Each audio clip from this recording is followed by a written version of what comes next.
Evening, everybody. How are we all doing today? Wanted to welcome you all to session 8 of Understanding Microsoft Agents. I am really excited for this one because we have someone really special to talk about workflows and agentic intelligence. This is something that has currently been going through a lot of changes recently.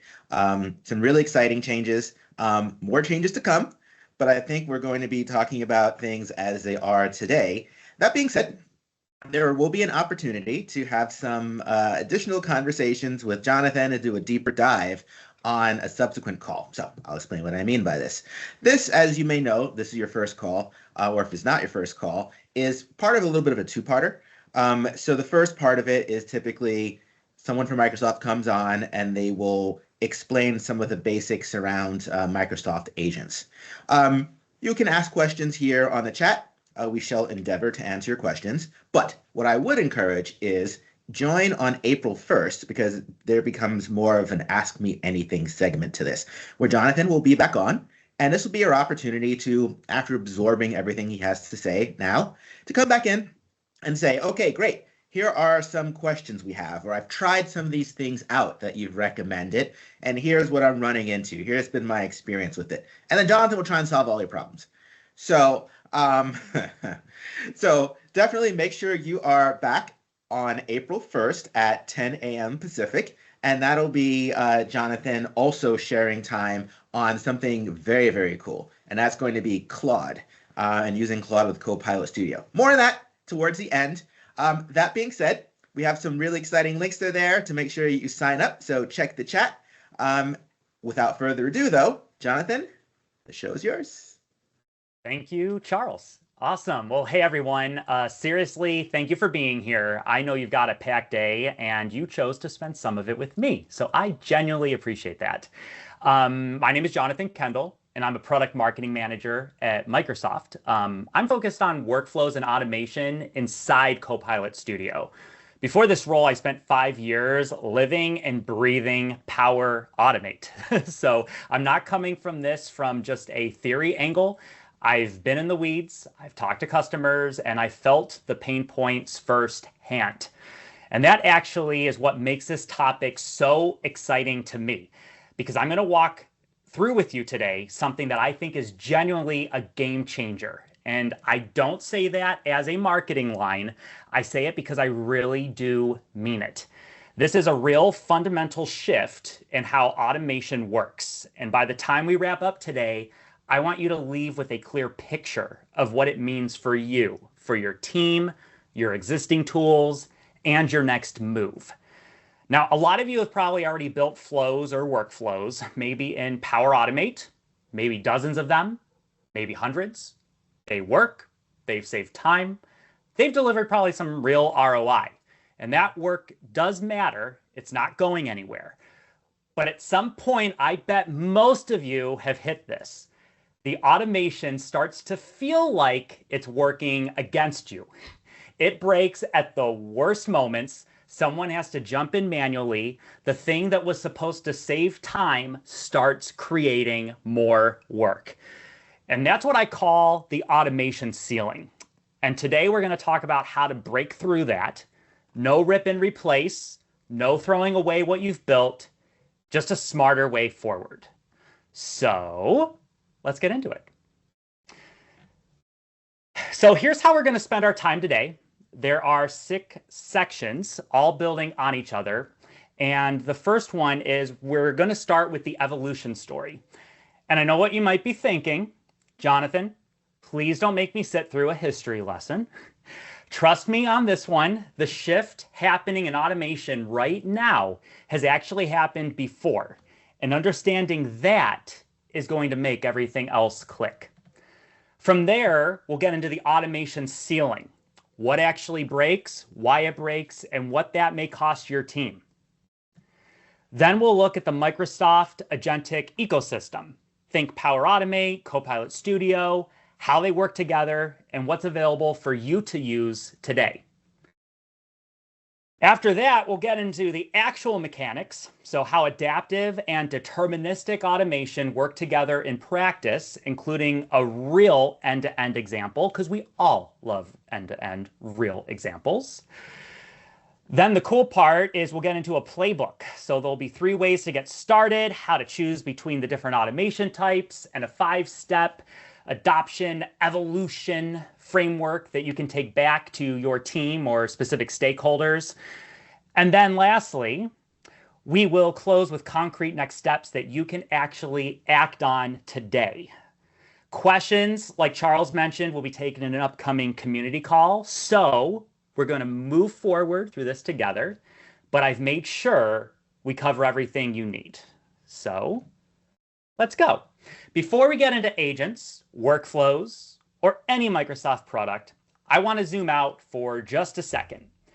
Because the shift, like I said, it's not actually new. You lived through something just like it before, probably more than once, and let me show you what I mean. Let's think first about navigation. Paper maps. You can do some reactions in here if you remember the paper maps.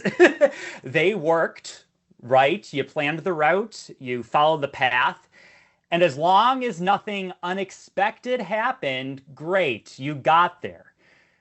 But the moment you missed a turn or hit a construction zone that was not on the map, everything stopped. You had to pull over, unfold the map, which if you ever tried to refold one of those things, you know that struggle. And then you had to manually recalculate every single time. But then you know what? The GPS came along. And honestly, at first, it might have felt kind of unnecessary, maybe a little expensive. Like, I have a map, I'm fine. But what GPS did that the map couldn't do was adapt.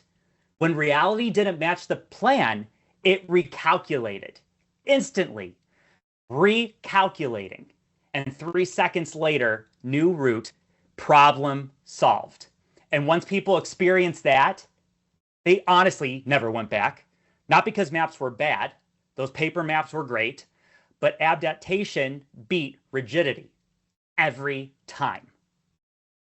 Just another fun example, same thing happened with research. Remember encyclopedias? I remember them. I remember getting them. Families would spend $500, maybe sometimes even $2,000 on those big sets. Beautiful books, very impressive on a bookshelf. You were having them on display, like, look at what I have. And out of date the moment they were printed. And then the internet came along, instant, always current answers, and suddenly the encyclopedia was a very expensive doorstop. Now, this one might be a little before our time, probably a lot, but it's a fun example because imagine washing clothes by hand. Yes, by hand. Hours on a Saturday, scrubbing. But then washing machines arrived, and that time was freed up within months of buying one. And here's the pattern across all 3 of these things. Every time, the new approach felt weird at first, expensive, unconventional, maybe even risky.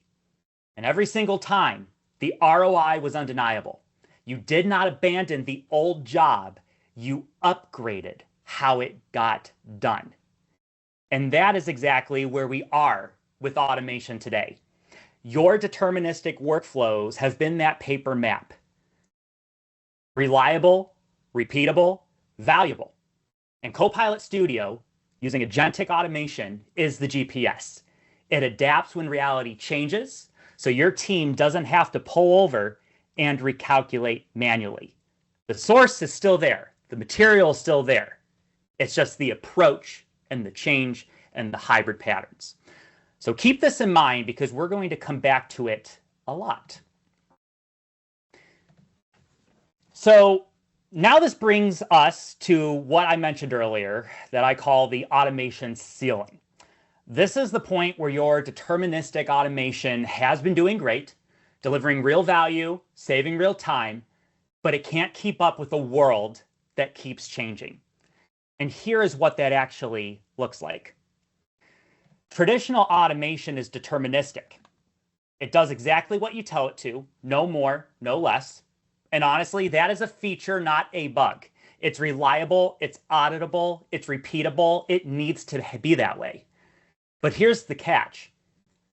When something changes that you didn't anticipate, and it always does, the automation breaks.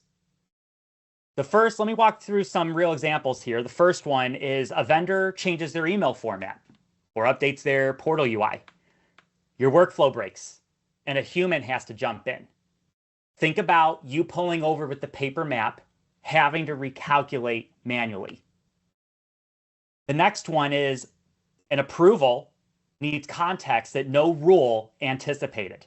The whole process stalls. Think about the example where you're flipping through an encyclopedia volume looking for an answer that just is not there, or it takes a very long time to figure it out. The third example here is a workflow grew complex over time.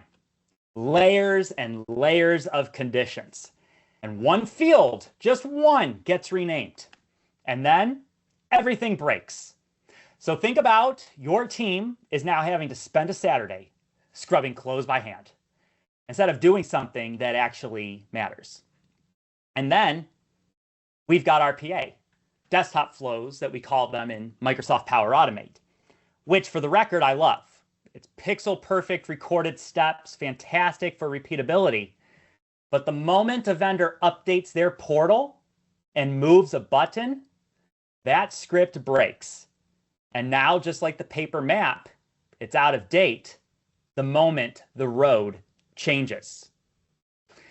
And here's the thing. The real cost isn't just the failure itself. It's the firefighting.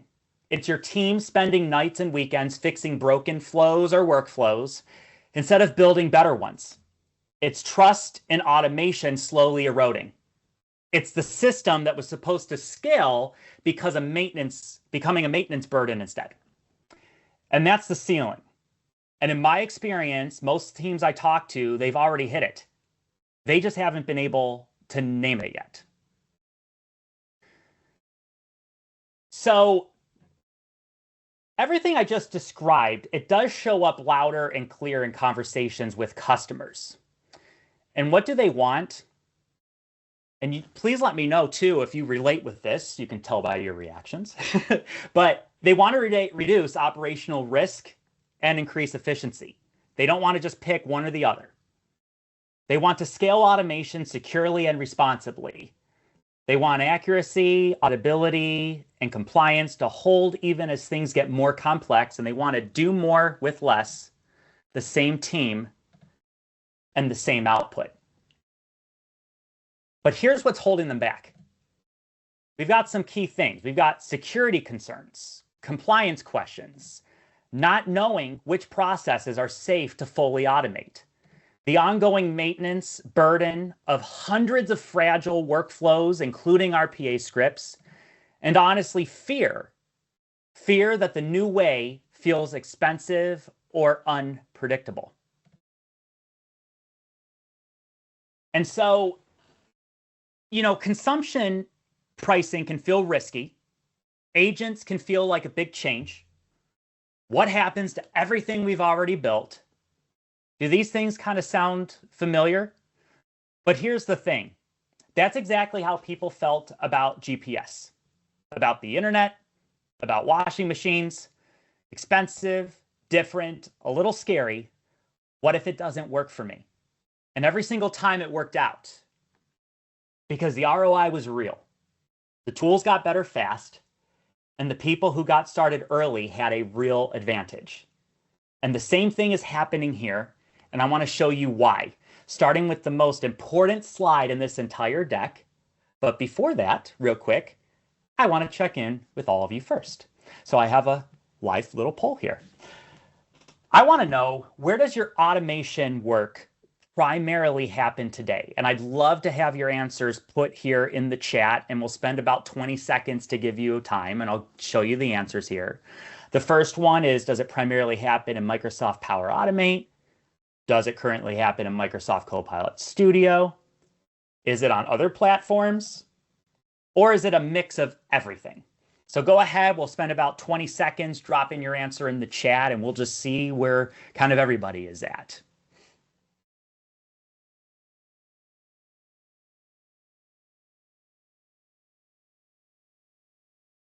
Great, seeing some answers, a good mix.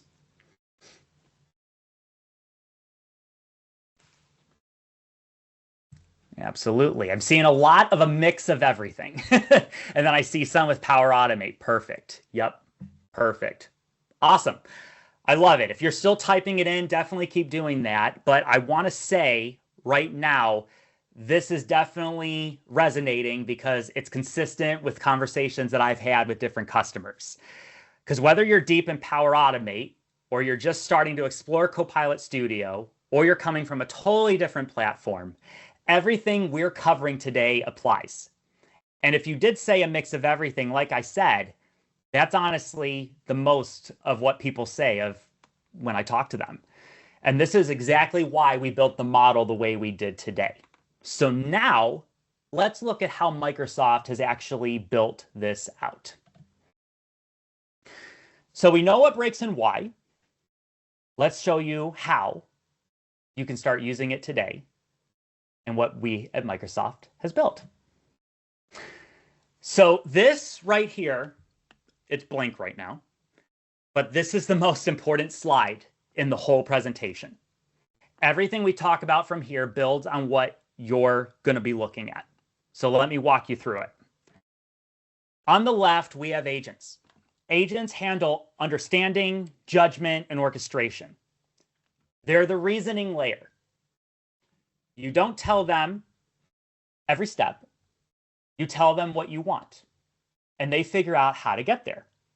They execute API or UI steps dynamically, meaning they adapt based on what they encounter. This is the GPS. Now, on the right side, we've got workflows. Workflows handle predictable steps at scale. Same path, every time reliably.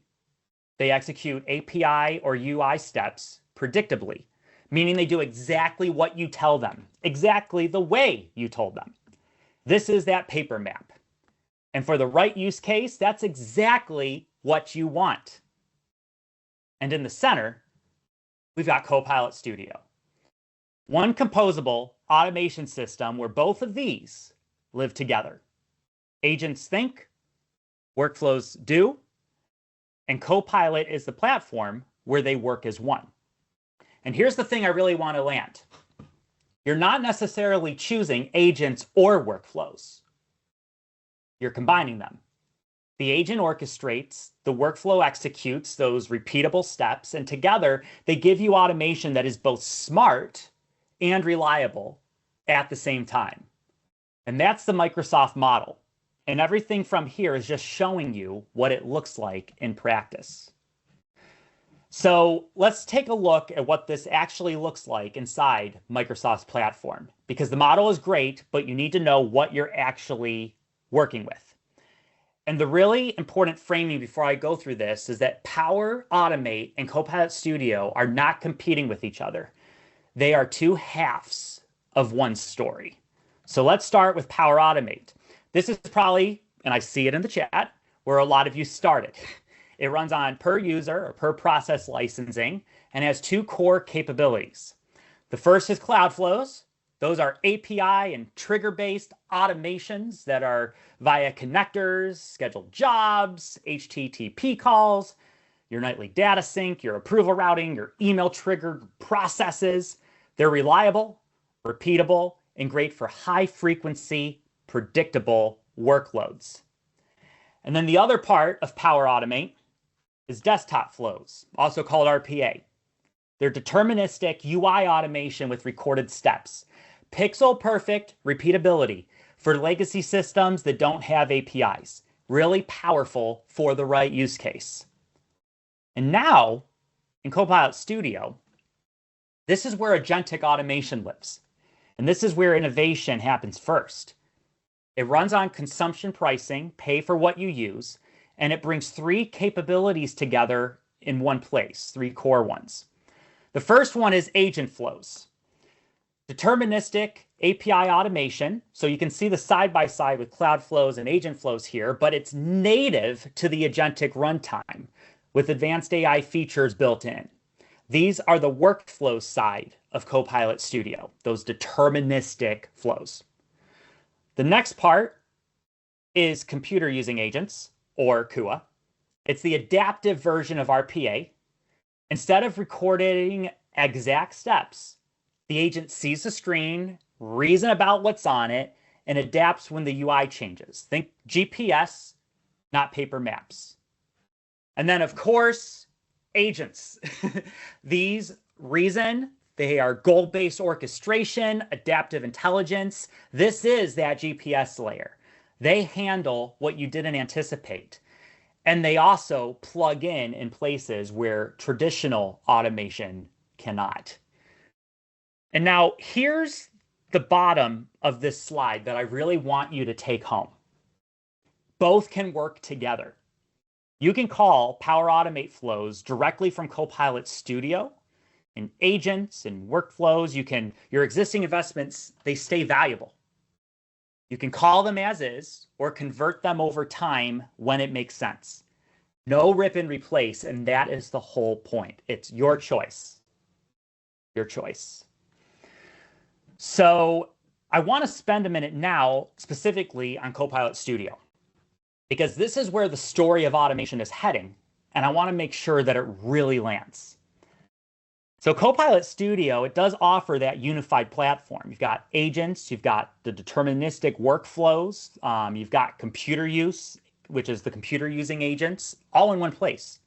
You're not jumping between tools or managing separate systems. You can build, run, and govern everything from here. The next thing is we've got M365 Copilot integration along with expanded integrations too. And this is the big one because automation now can become conversational, embedded directly in how people already work. Somebody types a request in Teams or Outlook and the agent handles the work behind the scenes. Web search, not encyclopedias. The intelligence is right where your team already is. And you can even embed them in apps, websites, and more depending on your use case. The next thing is consumption pricing. You pay for what you use. And just like internet subscriptions replaced encyclopedia purchases, the total cost often works out better when you factor in quality, access to the latest capabilities, and what your team does with the time they're not spending firefighting your broken workflows that are built. Now, the next one is innovation first. We've got a bunch of new agentic capabilities that are shipping here. And if you want to stay at the cutting edge of what's possible, this is a great platform for you. This is where a lot of great investments are going. And the other part is it works with Power Automate. You can call your existing flows from agents right from inside Copilot Studio. You can convert them over when it makes sense to the consumption model and having it appear there in Copilot Studio. You're building forward and you're not having to start over. And if you're new to automation, you can start here in Copilot Studio. So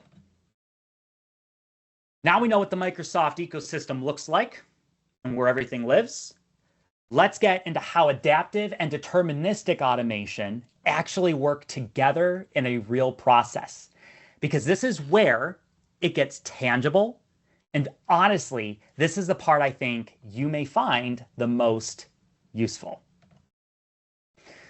So here is the model in practice. And the key thing to remember, you don't choose deterministic or adaptive. You blend them. The agent can be the orchestrator in the middle and decides which tool to use at each step, calling workflows, invoking CUA, and handling exceptions intelligently. So on the left here, we have deterministic automation. We've got agent flows in Copilot Studio, Power Automate's cloud flows and desktop flows. Again, these execute the exact same steps every time. Posting transactions to ERP, generating compliance reports. Think about those nightly data syncs, the same path every time, fully auditable. And this is exactly what you want for mission critical repeatable work. Now on the right side, you've got the adaptive piece. Agents and computer using agents. These reason and adapt, navigating vendor portals that update their UI, routing exceptions intelligently, answering user questions in natural language. The agent gets to the outcome even when the path changes. The agent in the center is that GPS. I told you we're going to be talking about the maps and GPS thing a bit, and it would come up. It decides when to call a deterministic workflow, when to invoke Kua, and when to reason through something itself. It orchestrates the whole thing. And you can have that human in the loop too along the way as well. And what this means for your team is significant. They can stop firefighting. They can stop getting paged on a Saturday because a flow broke. They can focus on strategy, on building, on the exceptions that generally need a human. And that's the model. So let me show you what it looks like with a specific comparison and then a real end-to-end example. So UI automation's been around. If you're familiar with Power Automate, RPA, all of that stuff, it's definitely been around, and there might even be some RPA developers right here on the call. And now I want to break down the comparisons between what we know of with RPA and then what this new approach is, which is using Kua, and when you would use which. So the first is robotic process automation, or RPA, and it's referred to as desktop flows right now in Power Automate. Now, you would record the steps. The flow plays them back exactly.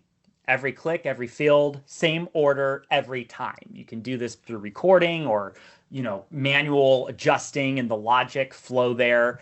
And it's best. It's great for the right use case.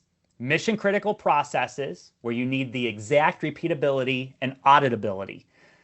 This could be like posting financial transactions, regulatory compliance steps, anything where it needs to happen the same way always. But, and you probably know this if you run RPA at scale, when someone updates an application or moves a button, your script might break. That means the map is out of date. You have to go back in, tweak it, rebuild it, debug, whatever. And depending on how many scripts you're managing, don't even get me started about child flows. That maintenance burden adds up fast. Now, on the flip side of this, we now have computer using agents, or Kua. Think of these as the GPS. Instead of recording steps or doing everything logically in order, step by step by step, you just give the agent a goal. The agent sees the screen using vision models, reason about what's on it, and figures out how to get that job done. If a button moves, it can attempt to find it. If a field gets renamed, it adapts. It achieves the outcome, not just the steps. Now, an important thing here is because Kua is adaptive, it's not deterministic. It may not be the right tool for every situation, like for high stakes mission critical processes where you need the exact same result every single time. Desktop flows are probably still your answer, RPA. But the true power is when you blend both. Using RPA where precision is non-negotiable, and use Kua where UI's change and flexibility is what you need. And you can let the agent orchestrate calling the right tool at the right time. Like using GPS for most of your driving, but keeping printed directions as a backup when you're heading somewhere with no cell signal, because I am very surprised at how much that still happens. You blend based on context, and the same idea is here. So here's an example I want to briefly walk through where we'll make some of this real. And I'm going to show you a step-by-step model of this in action, working in an actual business process. So let's start with step one, and this is the initiation layer. Step one is where a user opens a chat with a custom agent built in Copilot Studio and types maybe something like process the invoices in my inbox. That's it. No form, no portal, no separate app to even open. Just a plain request in plain language. And wherever that agent is deployed, whether that's Teams, a web chat, or M365 Copilot, that's the entryway. Now, step 2, you've got the agent is now triggered and it takes over. This is the moment the intelligence layer kicks in. The agent receives the request, understands the intent, and starts orchestrating the work. No human has to route it, assign it, or kick off a separate process. Now, step 3 is where the agent will start extracting data. It reads the inbox, extracts that invoice data, and here is where it earns its keep. Because as we know, invoices don't all look the same. Different vendors send different fields, different formats, different layouts, all in different places. Now, a traditional deterministic workflow would probably break the moment it hit one it didn't recognize if there weren't parameters there. The agent handles the variation without breaking a sweat. And that is adaptive intelligence doing its job. Now, if we look at the kind of middle layer, which is the process layer, once it extracts all that stuff from those files, an agent flow, a workflow, for example, in Copilot Studio, which is deterministic, now can validate each invoice against the vendor records. And the example here is like in a Dataverse table. The same steps done every time, fully auditable. This is the paper map doing exactly what it's supposed to: reliable, repeatable, and governed. Now, let's say though one invoice hits an exception. The vendor code doesn't match anything in the Dataverse table. In a traditional setup, this might go to a queue. A human may investigate, manually resolve it, it moves on. Sometimes that can take hours, sometimes days. And meanwhile, the whole process is just sitting there waiting. But let's look at what happens here in step 6 and then step 7. Here's where the advanced approvals in Copilot Studio can come in. And this is one of my favorite details about the scenario. Instead of failing silently or dumping into a queue, the agent can search the history, find a likely vendor match, and then it can surface it to the user as a structured approval. Right there in the conversation, something like, hey, I found a vendor in your history that looks like a match. Is this the right one? The user confirms, approval resolved, exception closed, no ticket raised, no one pulled away from what they were working on. And that is the call out here on this slide. The exception loop handled conversationally, no manual intervention. That moment right there is what changes everything. So now with the exception resolved, the agent posts the validated invoices to the ERP system. How it does that depends on what your ERP supports. If there's an API, an agent flow from Copilot Studio can call it directly. If the system doesn't have an API, Kua could navigate the portal visually and enter that data. Or if you've already got a desktop flow in Power Automate that handles ERP posting, the agent can just call that. No rip and replace. It uses whatever bridge already exists. So now the agent delivers a summary right back in the chat. And then we can take a look at some great stuff here. Look at that. 12 invoices processed, 1 flag for review, $47,382 posted to the ERP. And that is the whole process, including the exception that was used to require a human. It was now handled conversationally without anyone leaving their flow of work. And that is the Agentic model. And that is something that you can actually build today. Now, this is all great, but now I want to show you something a little bit more in action. So right now, I have 2 videos here, and I've been describing the difference between RPA and Kua for a few minutes now. And I think that seeing them run side by side may make it click in a way that words honestly can't. It'll be the same tasks on both sides, processing an invoice that is entered into a web form. And I want you to watch 2 things: how each one starts and how each one handles the unexpected. So I'm going to start first on the left side, and I'm going to play this. So on the left is Power Automate, RPA. before this even runs, someone had to build all of this. Every step, every condition, extracting the invoice data, transform it into the right format, pass it to the desktop script, and then that desktop script defines every single click.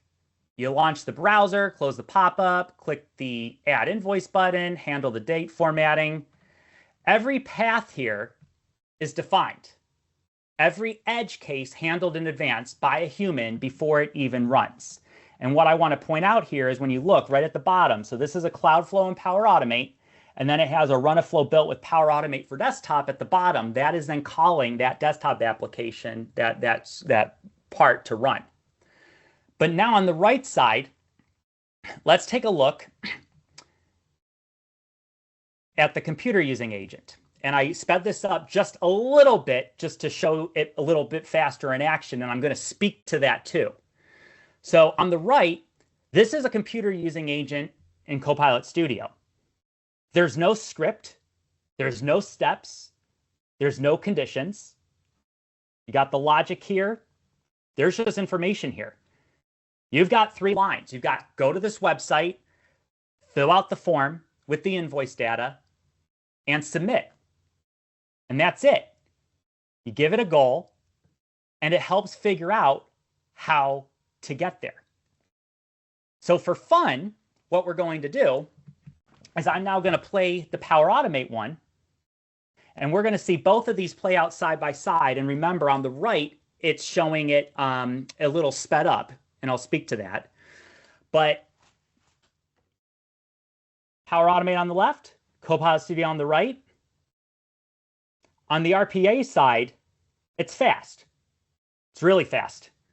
It knows exactly where every button is because someone told it in advance. Form is filling out almost immediately. On the Kua side, it's going a little slower because it's thinking. It doesn't go straight to the form. It opened up a website and then decides on its own to go open the PDF to read the invoice. And nobody told it to do that. It reasoned that it needed that data before it could fill anything in.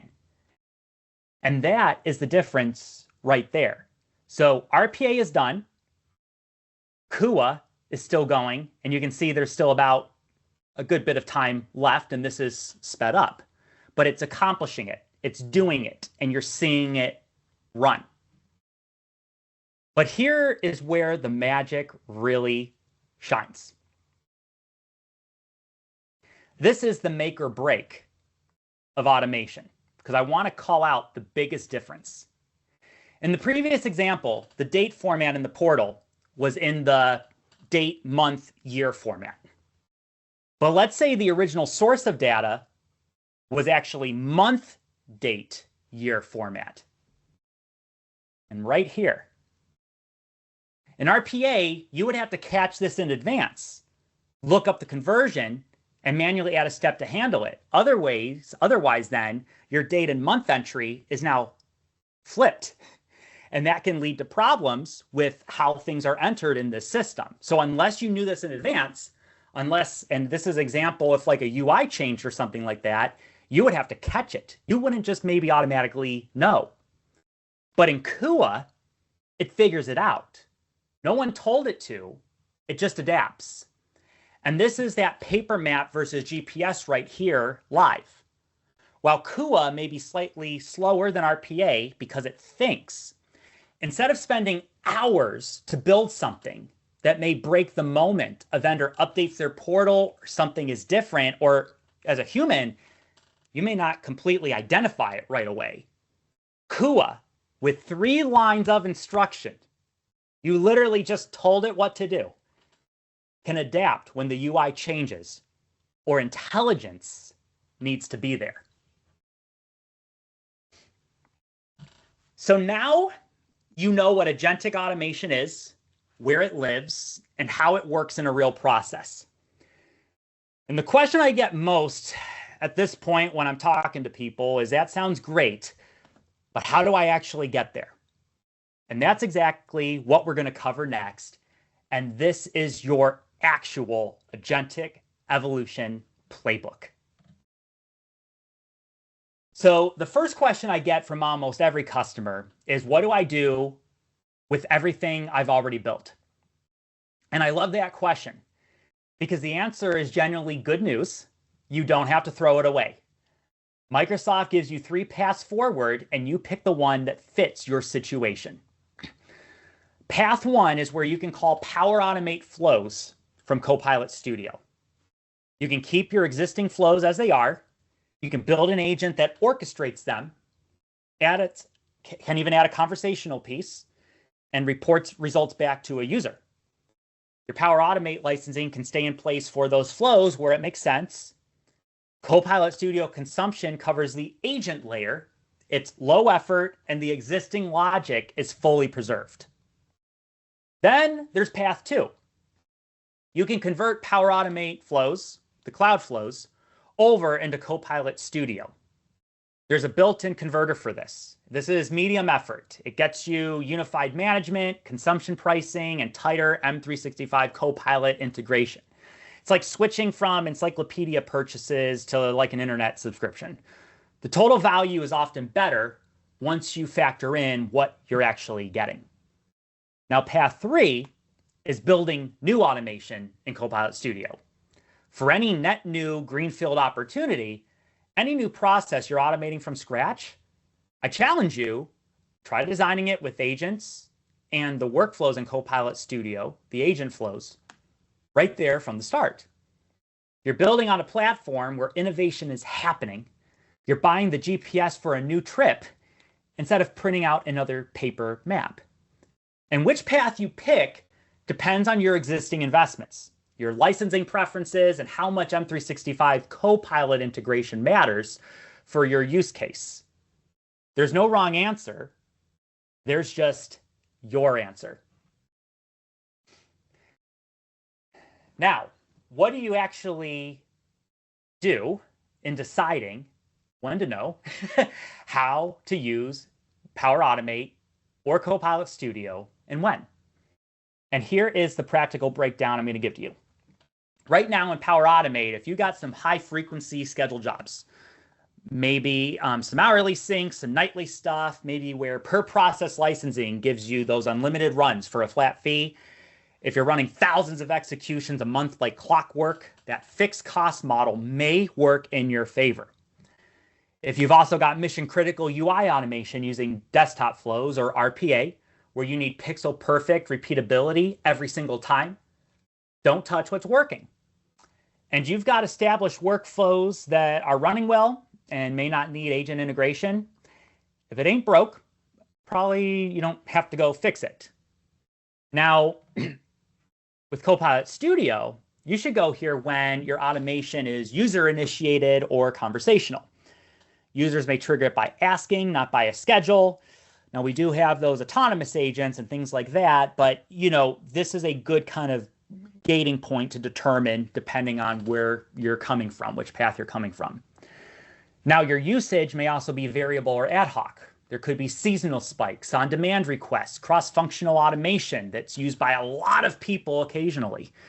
Consumption pricing usually delivers better ROI here.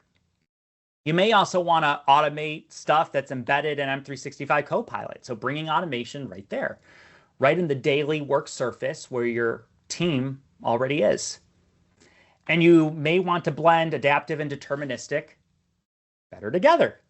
Agents orchestrating workflows, handling exceptions, calling computer use. Heck, if you decide to call stuff over from Power Automate, that's great. Your choice depends on the use case. And then lastly, for any new automation you're building, default to Copilot Studio.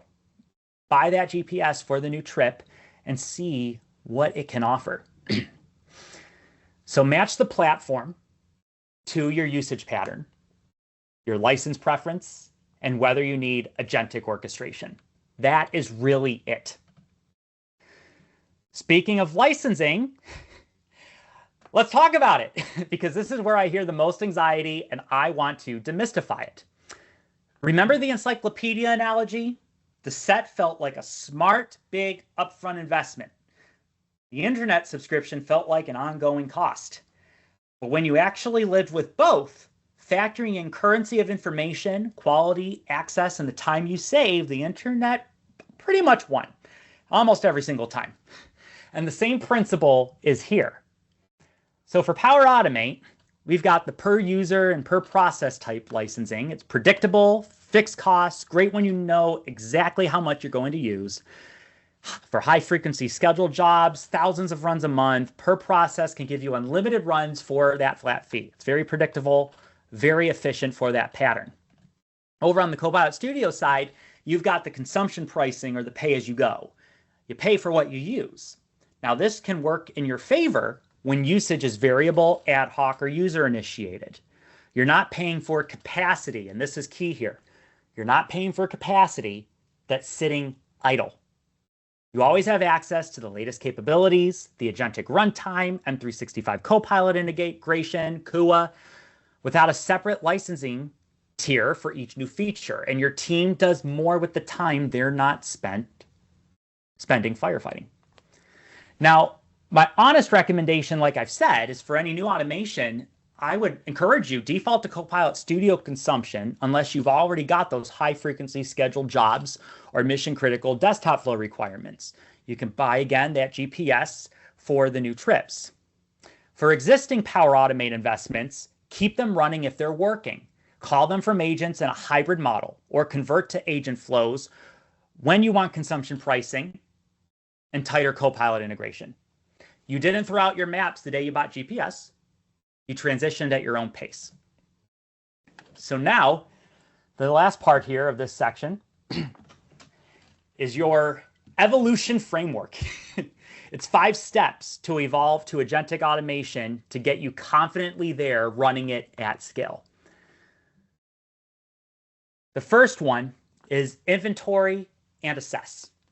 Open up the Power Platform Admin Center, look at where else you're keeping track of where all your automations are, and take a stock of what you've already got.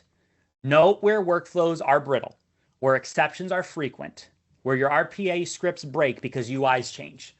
You're asking, where am I over to recalculate manually right now? Step 2 is qualify opportunities. Look for processes that are user-driven and ad hoc, workflows that struggle with UI changes, anything exception heavy, where agent reasoning would save someone real time.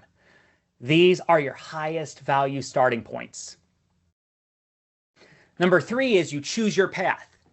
You can call Power Automate flows from a Copilot Studio solution for low effort and immediate value. You can convert flows to Copilot Studio for consumption pricing and greater native integrated M365 integration. You can build new in Copilot Studio for the net new. You can pick the path that matches where you're starting from. Step 4 is pilot and validate. Start small, one high value, low risk process, run it, measure it, learn what works. Teams doing this can typically see meaningful efficiency gains within the first few weeks, and with full ROI often coming within 3 to 6 months. One road trip with the GPS before you rely on it for everything. Sometimes it may work faster. It always depends on the use case. And then lastly, for step 5, scale and govern. Once your pilot is working, expand to more processes. Don't just stay in that pilot stage. And I'm going to talk about how you can help advocate this within your organization too, so you can get through some of the red tape. Apply access controls, security monitoring using governance tools in the Power Platform Admin Center. We also have the Agent 365 stuff that we've announced for agent control. And just like you wouldn't hand someone car keys without making sure they know how to drive, you don't let agents run without those governance pieces in place.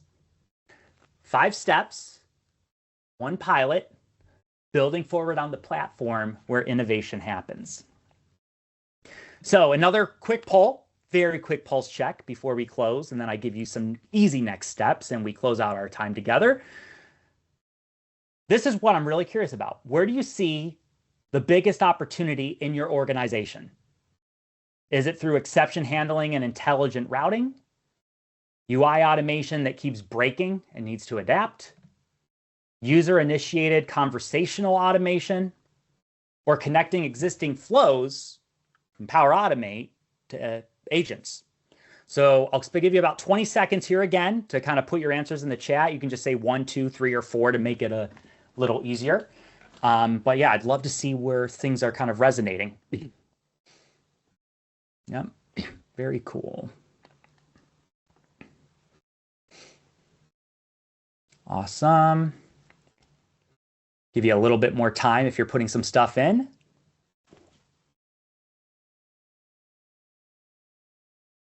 Great. Yeah, we got a decent mix. Got a very decent mix. It's interesting because I don't see necessarily anybody say 2, which is interesting. I see some 4s, 3s, 1s, and then I got a 5. Shout out to David Cross. Yeah, and the thing is with this is whatever you just answered, this is the cool part. That's your pilot. That is your starting point. That's the one process you can take back to your team and say, let's try this. And that's exactly what I want to help you walk out of here with. So let's go ahead and close this out. We've covered a lot of ground today. Thank you for sticking with me. I very much appreciate it, and I hope it was beneficial. But let me close with something that you can actually do when you leave this webinar today. Think of these next steps as your first road trip with using the GPS. This is how you can start your journey. The first is you know your gaps. Again, you can use the Power Platform Admin Center or wherever else you're tracking stuff and take stock of what you've built. Ask the question, where am I pulling over to recalculate manually? Where are my RPA scripts breaking because a UI changed? That's where you start, and that's what tells you exactly where your first pilot should be. Then the next thing is run your pilot. Just one process. If it's a user-initiated one or it's ad hoc, build an agent in Copilot Studio. If it's exception heavy, wrap your existing workflow that may be over in Power Automate with an agent for intelligent routing. If you've got brittle RPA breaking on UI changes, pilot Kua as the adaptive replacement. One bounded process, measure it and see what happens. And lastly, this is the one I'm very passionate about. Find your champion or champions. This is the step most people skip, and this is the step where people can struggle a lot. And it's the reason most pilots stall before they ever start. You've seen the model, the demo, the real world example. But if you go back to your org alone, you may hit resistance. And what actually moves pilots forward or innovation forward is having at least 2 people who believe in it. Think right now, who in your organization feels the pain of broken automation the most? Who is the one getting paged on a Saturday because something broke? Who's been asking for a better way? That's your person. Share this session with them this week. Don't write a business case. Just send them the recording and say, I think this is exactly what we've been dealing with. Watch this and tell me what you think. Get them in the room. Make them a believer. Because when 2 people are aligned at least, more the merrier though, a pilot stops being an idea and starts being a plan. So what I want to leave with you today is you are not starting from scratch. You're building on work that's already been done and taking it somewhere better. You've been through this kind of shift before, GPS, the internet, probably not the washing machine, but it's a fun example. Every time it felt unconventional at first, and every time the ROI was undeniable. And every time, you never went back. And Copilot Studio is where innovation for automation is happening. And you can start today, right now, while keeping everything you've built and Power Automate as you scale. And once you experience agentic automation, I genuinely don't think you'll want to get back. So, with that said, here are some resources. I'm sure some of the others who's been on these sessions have shared with you, but if you want to jump in right now, go to that aka.ms/try Copilot Studio link. You can also find a bunch of resources on the right side. If you want to follow me on LinkedIn and stuff, you can go to aka.ms/Jonathan Kendall. Like Alistair just posted in the chat, we'll be doing this live Q&A. I'm also going to have, by the way, Joe Fernandez, who's going to be on that call with me too, from the product side. He's actually over the workflows and automation stuff on the engineering team for Copilot Studio. So he'll be helping me support with technical questions. But Charles, I'll hand it right over to you. Thank you all. Appreciate it. Excellent. Jonathan, this was fantastic. Really, really good. I think my favorite part was looking at the side-by-side comparison of the 2 demos. I thought that was a fantastic way of showing the differences. I know it's one of the more common questions now that we have certain features that are somewhat overlapping. And people have often asked, well, when do I use one versus the other, that sort of thing. And just looking at it, illustrate it like that, I thought was incredible. So thank you so much. Now, I know you all have questions. So what we're going to do is on April 1st, as Jonathan said, he's going to be back. And he's going to be back with Joe Fernandez, who, if you've heard the name before, he is Mr. Kua himself. And I guess now he's Mr. Agent Flows. Yeah. But good, because he'll be able to speak to both of them, since looking at some of the questions you have, the questions relate to both. So they will both be on to answer the questions that you have about this. And there's some really, really interesting questions here. I have some questions of my own, and we'll also use this opportunity to take on some hot takes. So use this time now to turn on, enable, play with, check it out, see what works for you, see what's not working for you, and then come April 1st with the questions that you have. We are going to throw Jonathan to the wolves, and he's more than happy to take it. Your thoughts, your feedback, issues that you've encountered, any hot takes that you have on it, and we will be happy to kind of tackle them all together and see where one might work with the other or aside from the other. I'm really excited personally. Jonathan, are you excited? I'm excited. Let's go. All right. I know Joe is always excited to do these things. So that being said, thank you very much, everyone. And remember, April 1st, 10 a.m. Pacific. And we also have the various other community calls as well. Dynamics CRM, if you're a CRM person, Dynamics ERP, if you're an ERP person, and then the next episode of Understanding Agents, where we're going to have some really fun topics going forward. So make sure you attend them all. Other than that, we will see you next time. Take care, everybody.